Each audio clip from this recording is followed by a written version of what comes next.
pottery is one of the first skills that we learned as human beings. All our civilizational past, we analyze through the ancient pieces of pottery that they find, the archaeologists find. So you know that you are continuing or you are experiencing one of the most ancient arts and crafts, right? Same thing with kolam, right? Same thing with, any of the activities that are arranged in this festival. And so today I thought I'll discuss with you about our cosmic origin. Right? Now I know the science would have taught you another story of human origin. Right? What does it teach you? I think the picture of human origin comes, there's a monkey going on 4 legs, then, it gets up a little bit, then there is another monkey walking on 2 legs, there is a caveman with all the beard and, still walking, holding some fearsome weapon, and there is a modern man. That's the picture? Now, today, I want to introduce to you the story of our origin from Hindu point of view, which has a connection to our spiritual foundation, right? Science teaches us the physical foundation. Hindu philosophy teaches us the philosophical foundation, the spiritual foundation, our connection with the divine. So at the end of the day, Hinduism wants us to remember that we are connected to the divinity.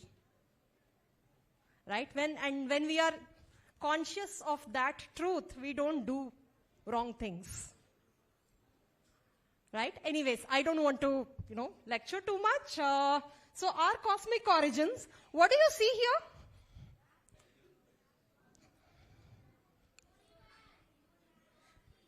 Feel free to shout. I like it when...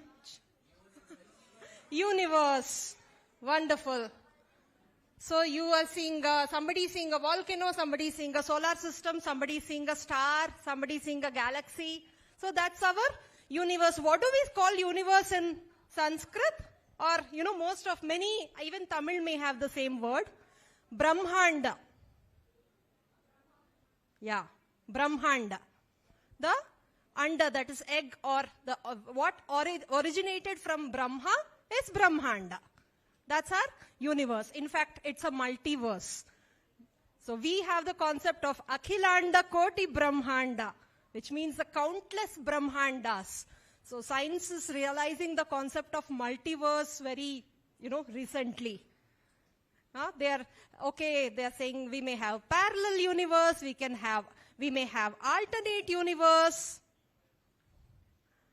Right? So we already realize the concept of multiverse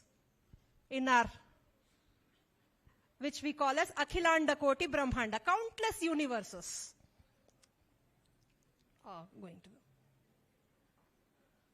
Another concept of Hinduism which differentiates us from the Western understanding. West understands time as linear.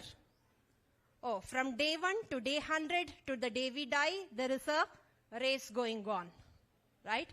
This is the only life, so I want that, I want this. There's a race to want everything, there is a race to own everything. But Hindu cosmic understanding says time is cyclical. We come back to where we start. We keep coming back to where we start. And we've spoken about cosmic origin. So we'll talk about Brahma. So because we've come from, all of us have come from Brahma, right? We have. You don't want to? Or somebody is like, no, we haven't come from Brahma. Right? Okay. So, one day of Brahma, right, is called a Kalpa. So how many of you have got pujas done or went to temples where the pujari has set the Sankalpa.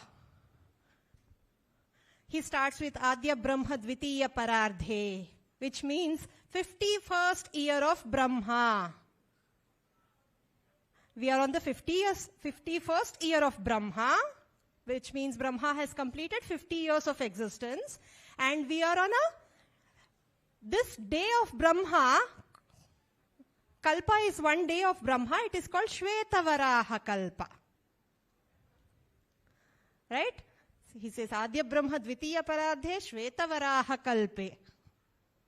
Right? So this day, what is so important about this day is, this is the day, Shveta is swan, Varaha is, what is Varaha? Pig, boar. Boar is the right way. So Brahma took a form of a swan, Vishnu took a form of a Varaha, and both of them tried to find the origin and the end of Lord Shiva, which they couldn't. Right? So this is the day marked by Shveta Varaha. It's called Shveta Varaha Kalpa. And each Kalpa has 14 Manvantaras. Manu Antara. Right? After the Manu, which means Manu sets the law. We'll talk about Manu again. So each day of Brahma has 14 Manvantaras. And each Manvantara has 71 Mahayugas. And each Mahayuga has 4 yugas. What are the names of 4 yugas? Somebody should be knowing. Some discussion going on. Am I right? Yes? Huh? Kali Yuga. Yes, we are in Kali Yuga. There are 3 more. Huh? Yeah? Ramayana, Mahabharata happened in different yugas. You guys are right. Dwapara Yuga. Somebody said Dwapara Yuga, yes? And? Dwapara Yuga is right. Yes, ma'am. Treta Yuga and Satya Yuga. Yes. So, somehow we have gone back. So, it's Satya Yuga, Treta Yuga, Dwapara Yuga and Kali Yuga. Right? That is one Mahayuga. And 71 such Mahayugas constitute a Manvantara, and 14 such Manvantaras. There is also a concept called Manvantara Sandhya. All of us had a tea break, right? So the gods also have a tea break in between Manvantaras. So that's called Manvantara Sandhya. So 15 such Manvantara Sandhyas and 14 Manvantaras constitute one day of Brahma. So what happens during this one day of Brahma is, in one day of Brahma, we have a planning list, right? Oh, I have to do my homework, which I did not do yesterday. Then I have to get ready for school. I have to go. Then listen to the classes, or at least act like I'm listening so that I don't get scolded by teachers. Then come back, play. If possible, study or pretend to study so that my parents don't scold me. Right? So Brahma also has a task list, which unfortunately he can't pretend to do. He has to actually do it. So he creates 14 lokas, 14 realms of existence. Right? So we have our Bhuloka, or the earth in between. We have the 6. I don't want to use the term underworld here. It's a netherworld or something. So Atala, Vitala, Sutala, Talatala, Mahatala, Rasatala, Patalas. These are the worlds without sunlight. Okay, the sunlight doesn't go into. They may have their own sources of light, so basically the asuras stay in this. Asuras, Nagas, different beings stay here. Earth, Bhuloka is for us, mortals, and whatever helps mortals sustain. And then we have the upper lokas, Bhuvar Loka, where our departed ancestors stay. Maybe our great-grandfathers, their forefathers. These. Swarloka, where the gods stay. the gods like Indra, Agni, Surya, basically. Maharloka, where Indra stays, because he is the king of gods, right? Janaloka, where old gods go. Right? Now, what's the concept of old gods? Are they old gods and new gods? Huh? Panchabhutangal is, 4 of them we see here only on the earth. Right? Fire is here. Fire is the one god on earth. Actually, Agni is the god on earth. We can call him, he's the one god, we can call him whenever we want. We wanted to light a diya, we could call him. So please light our diya. That god appears. We should not take him for fun. Okay? We should not take gods for fun, right? So, yeah. For the Bhuvarloka, it is Vayu. Swarloka, it is Surya. Maharloka, it is Indra. Janaloka is where all the old gods, once they get... So we'll come to this concept of who are the old gods and who are the new gods. Some ancient, modern, where the modern gods come and stay in the Maharloka. The old gods go back to Janaloka. Tapoloka, where there are beings above these gods, who realize Brahma, who are in the process of realizing Brahma, merging with Brahma. Stay, and Satyaloka is the world of Brahma. Right? Now, in a kalpa, all these 14 lokas get created, and there are beings called Prajapatis. They populate these 14 lokas. Do you know the name of any Prajapati? At least our forefather we should remember, the Prajapati who's responsible for Kashyapa Prajapati. Right? All devas, asuras, and anybody in between exists because of him. Kashyapa Prajapati. And who is Lord Shiva's father-in-law? The first father-in-law, not the... Somebody is saying there. I heard the name. I want the person to stand and say. Huh? Your name? Shivan. Oh, okay. Okay. Daksha Prajapati. Right? He is also a Prajapati. So these Prajapatis populate these 14 lokas. The Manvantaras get defined. Because not all of the gods are also Brahma, right? No, they can't stay for the whole kalpa and manage. That's why we have the concept of old gods and new gods. So Manvantara, new gods come. New avatars happen. And even Indra changes, we'll come to that. So what happens at the end of a kalpa?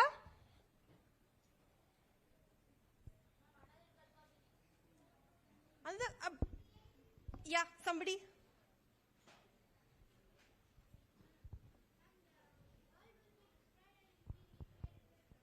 Yes, wonderful. World will be destroyed.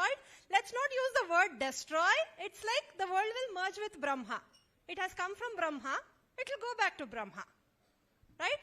And then he will sleep for a night. He'll need rest. And then the next kalpa will start. Right?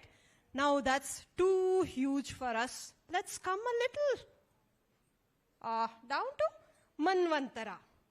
What happens in a Manvantara? Now what do you see here? Fish. Vishnu's avatara. Matsya avatara. Wonderful. So what is the Matsya avatara Murti doing there? They are not gods exactly. I know you are seeing something shiny there and thinking that they are gods. There are humans, there are rishis, there are also animals, trees, everything. So, sorry? Noah's Ark. Yes, there is, everybody, every religion has this flood myth. It's very, so this is Hinduism's flood myth. So what happens is, there is a king, I'll tell you the name of the king later. If you know it, you can tell it. So there's a king who's doing his daily worshipping the sun. When they offer the arghya, take the water and offer the arghya, he has taken the water in his hands and there's a small fish in that water. And that fish is saying, I'm so afraid, I'm such a small fish in such a big river, I'm afraid, please protect me. And the king feels bad for that fish and say, okay, I'll put this fish in a vessel. Vessel of water, the fish will survive. So he took that fish home in that, handful of water. He put the fish in a vessel. And what happens? Fish? No. Fish grows. And suddenly that vessel is small for the fish. Then she says, no, I cannot stay in this small vessel. So put me in a bigger water body. The king says, oh, okay, this is some fish, it's growing too fast. Okay, let me put this in a bigger, that barrel of water. Like, they didn't have aquariums then. Like, one beautiful aquarium is there in the school in that building, but something like that, something of that size. So the fish will stay. Then what happens? It grows again. Then the king moves it to some, there's a swimming pool kind of a thing in the palace. So he moves it there. Again, it grows. Where does he move it to? River. And from the river, it moves to ocean. Then it says, no, there are bigger fish in the ocean, they may eat me. Then king is like, really? Are there bigger fish than you? Now tell me the truth. I know you are not an ordinary fish. Right?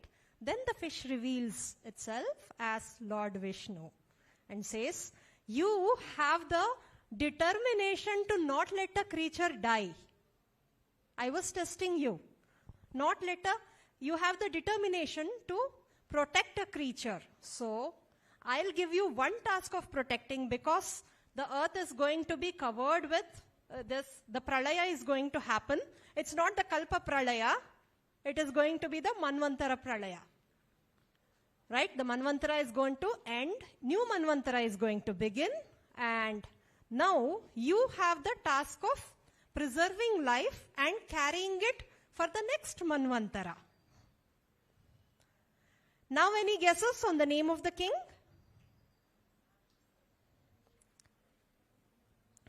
I know, they tell us all these stories and names, somehow they don't. So the king is the new Manu. Right? Manu is a position. Again, it's not a name. No, not Brahma. So, the new Manu, very popularly, he is known as Vaivasvata Manu. The Manu who is the son of Vivaswan. Vivaswan is the name of Surya. We'll come to that. Vaivasvata Manu is his title. His name is Satyavrata or Shraddha Deva. So his wife is Shraddha. His name is Shraddha Deva or Satyavrata. So Satyavrata is the name of the Manu who is in charge of our Manvantara. We exist in Vaivasvata Manvantara. Right? This is the 7th Manvantara in the Kalpa. Which means that 6 Manvantaras are over. And we are in the 7th. And there will be an 8th, 9th, 10th, 11th. So what happens in the Manvantara? The Manu, who is the first, now he is the first mortal, he is the first man of the Manvantara, that king, Satyavrata. Now he gets to set what is the new world order. Every other day we keep hearing these terms, right? The new world order. What is dharma for the new world? What is the rita for the new world? Manu sets it. And the humans, that's why we are known as Manavas. We came from Manu. The word Manava is the child of Manu. Right? We have all come from the same origin. So when somebody tries to divide us, this is what we need to, remember. Okay, you're from that district, North Tamil Nadu, South Tamil Nadu, Andhra Pradesh, Karnataka, India, something else. Right? But Hindu origins teach us we all come from the same source. So when we do something, we have to do good for everyone. Right? Okay, so in a Manvantara, there is a new Indra. Right? So going back, so whoever was the old Indra, from Maharloka, he goes to Janaloka, promotion. So there is a new Indra who will take a charge. Every 5 years we have a new chief minister, new prime minister, new president. Every Manvantara we get a new Indra.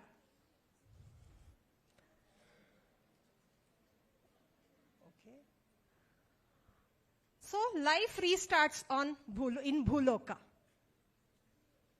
So Bhumi will not have any life left at the end of the Manvantara. Somebody like Manu will take samples of life and protect them through the Pralaya. And once the waters recede, earth becomes suitable for life again. Life restarts. That's the beginning of a Manvantara. Yeah?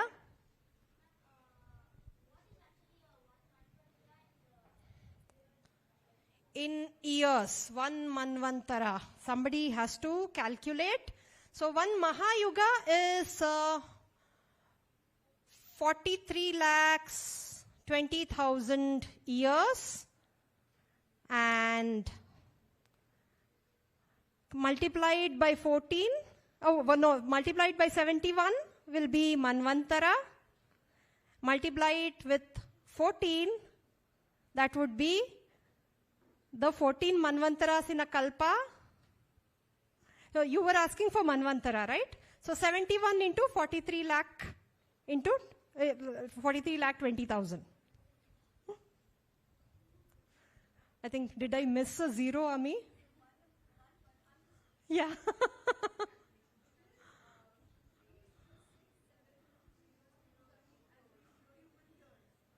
Okay.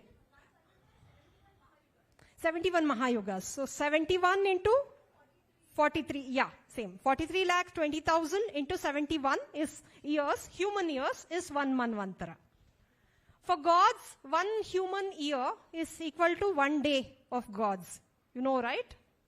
So I keep joking that with my publisher, I write books and, once they keep the manuscript for like almost a year before they publish, and I'll be saying, for me it's a year, you guys exist in Devaloka or something, which is why it seems like 1 day for you. So, yeah. So what happens at the end of the Manvantara is what? Life. I don't want to use the word destroy. Life on earth ends and there is a restart. Right? And there's a tea break in between called Manvantara Sandhya. And the life restarts. So I told you the name of the Manu. Anybody remembers? Shraddha Deva, yes. Satyavrata, yes. And Vaivasvata Manu. Now we have known about our Manu. Now let's know about his origin. Who are his parents? What's the story behind the parents? To give birth to such a man trusted by Vishnu to protect life, to preserve life through the Pralaya. Right? Who do you see? Huh? Whatever you feel. Huh? Sorry? Sun god. Yeah. That is Vivaswan. I know the image is generated by AI. Sun god should have 7 horses. AI thinks only 5 horses are there. So he's a Saptashvaratham Arudham, right? He has 7 horses. And who are his wives? Sanya Devi? Huh? Sanya Devi, Chaya Devi. Yes? There's another name I am... Yeah? Chaya means shadow. Very well. Who said that? Yes, what's your name, dear? Jia. Yes, Chaya means shadow. That's the story I'm going to tell. How much time do I have left? Yes. So, yep. So this is Sanya. Again, I don't know why AI gave her a third hand. They have 2 hands. So Sanya Devi is the wife of Vaivasvata. In Rig Veda, we call her Saranyu. In Rig Veda, every god has a different name. There's Vishwakarma, who we call as Tvashtra. So Saranyu is the daughter of Tvashtra. She marries Vaivasvata, who is Surya. But one problem, she cannot look at her husband. Her husband is too bright. So she creates a shadow. And she wants to develop that strength to bear her husband's radiance. But till then, somebody has to run the household, right? So she creates her shadow. Now, sun's rays cannot pierce a shadow. So somebody said, Chaya means shadow. Yes, Chaya is the shadow of Sanya. Now, why? And Sanya is the mother of Satyavrata. There's something, why wasn't Satyavrata a god? Like, generally God's children are gods, right? There's something interesting in the origins of the mother, Sanya. Who is she? Her father is a deva, who is Tvashtra. Like, Tvashtra's common name is Vishwakarma. Who is Vishwakarma? The architect of devas. Right? And mother is Rechana, who is a Daitya, who is an Asura. Right? Mother is an Asura, father is a Deva. Rechana is also the daughter of Prahlada. Now Saranyu is the child of a Deva and an Asura. Only such a mother could give birth to a person who could restart mortal life. So as human beings, we have both the tendencies, right? Asuric tendency and the Daivika tendency. We just have to remember, we've come from the same source. We should start behaving in such a way that we reach the same source. Right? That's the lesson for us. So yes, Saranyu's children, because I keep referring to Sanya as Saranyu, that's the Vedic name. Apart from being the mother of our Vaivasvata Manu or Satyavrata, she is also the mother of Yama. Yama is the god of death. Yes? And the god of justice. Other gods may have some biases. My devotees, my children, kind of. Yama doesn't have any biases. Everybody is equal in his eyes. Right? And Yamuna or Yami. Yami is? What is Yamuna? River. Civilization is formed at the banks of a river. We need river to actually have a meaningful life. Our crops need water from the river. Right? Everything, a lot of religious activities happen on river banks. For dharma, artha, kama, everything we need a river. So river defines our civilization. Yama, the god of death, Manu, the first mortal, and Ashvinas, who are healers. Because when we have life, we are bound to have some diseases and we need somebody to heal them. So that way, Saranyu becomes the mother of existence, our existence. To understand our existence, we need to understand her story.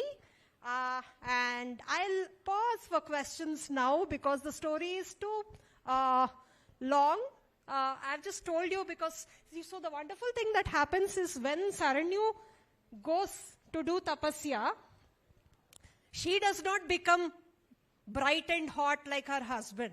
But Surya realizes, oh, I am too bright for my wife, so let me give up my brightness. So this is one case of where husband sacrifices for wife. We always listen about wife sacrificing for husband. But here, husband sacrifices for the wife. He gives up his own heat to Sudarshana Chakra. Sudarshan Chakra becomes so bright because sun has given a part of his own self.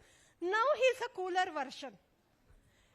You know, my friends, science also says when solar system was in its early stages, sun's heat was a lot. You know, only after the sun cooled down a bit, life started on earth. Right? So now, because of Mother Sanya, the sun cooled down, which is why life happened on earth. Right? So this is a mother who has inspired life. That's the story of mother of Manu. So that's me. Those are the books that I have written. Saranyu is my most recent book, which talks much more in detail about the story of Saranyu, why she left her husband, how she did her tapasya, and things like that. And how did Devas and Asuras, were they always fighting? Were they also friends at some point of time? You get to know about all these things. Okay, thank you. Do we have time for questions? Yeah. Sure. Any questions? Or too much detail? Yeah? Ma'am, what if life was created when the sun heat was too hot? Our life doesn't sustain. See, I mean, the simplest form of life we understand as humans is, say, plant, because we put we put a seed in the soil, water it, and then the plant grows. Now the plant needs sunlight also, right? Sunlight is very important for plants. But you just keep a plant in the sun for days together, will it survive? No, ma'am. No.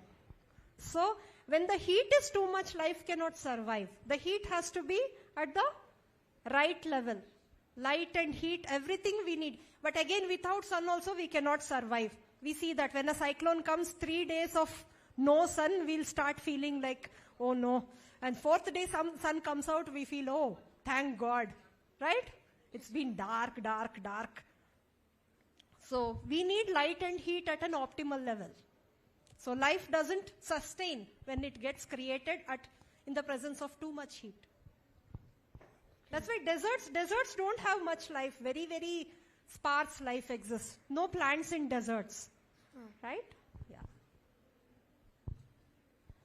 Anyone else? Last question. Yeah, I see a hand up. Oh, I see 2 hands up. We'll see. What if we don't found any Manus to save us? Sorry? What if we don't found any Manus to save us?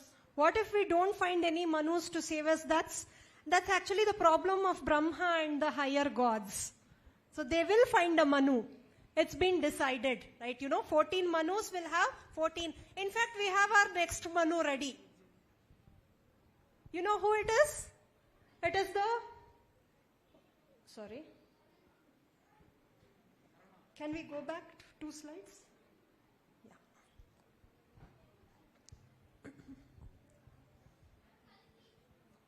Kalki is an avatara, he is not a Manu. One more slide back. Oh, sorry. So this lady Chaya, who maintained the household in the absence of Sanya, she gave birth to a son called Savarni. Savarni is going to be the next Manu. And we have, if you see, you can visit Wikipedia and see, we have all the next 8 Manus ready. Right? They know their duty very well.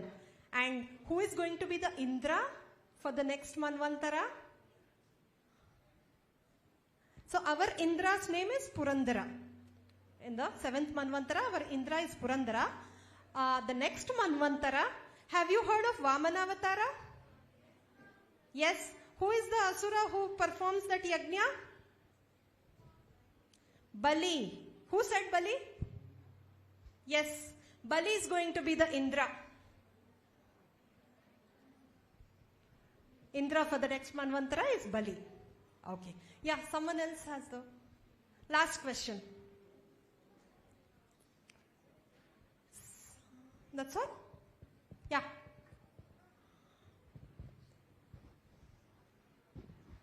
Why there are 14 Manvantras? Why it's 14 Manvantras? Why 14 Manvantaras? Okay, that's a question I cannot answer right now. But division of time happens that way.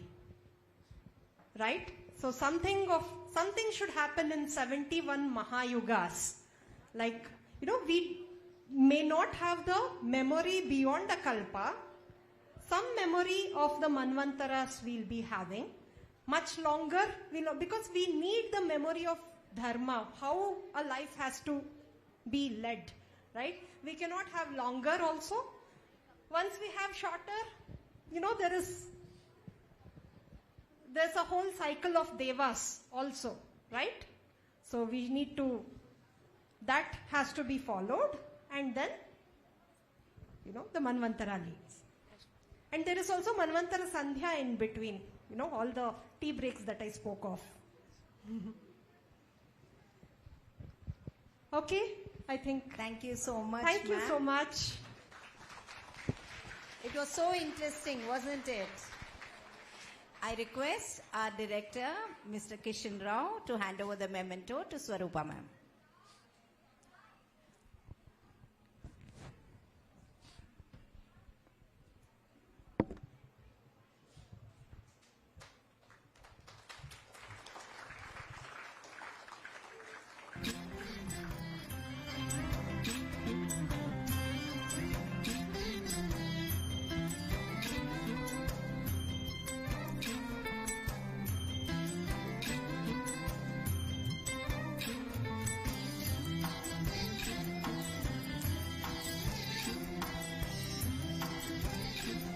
Thank you, sir. Thank you so much, ma'am. We will be having our next session at this hall at 10:45. The teachers in charge of the following schools, get your children ready at this hall. Rangamas, grade 8 and 9. Samskara, grade 5 to 8. Perks, grade 5 to 6. BBB, grades 5 and 6. Kikani Vidya, grade 5 and 6. Yuva Bharati, grades 9 to 11. Prakriya, grade 5.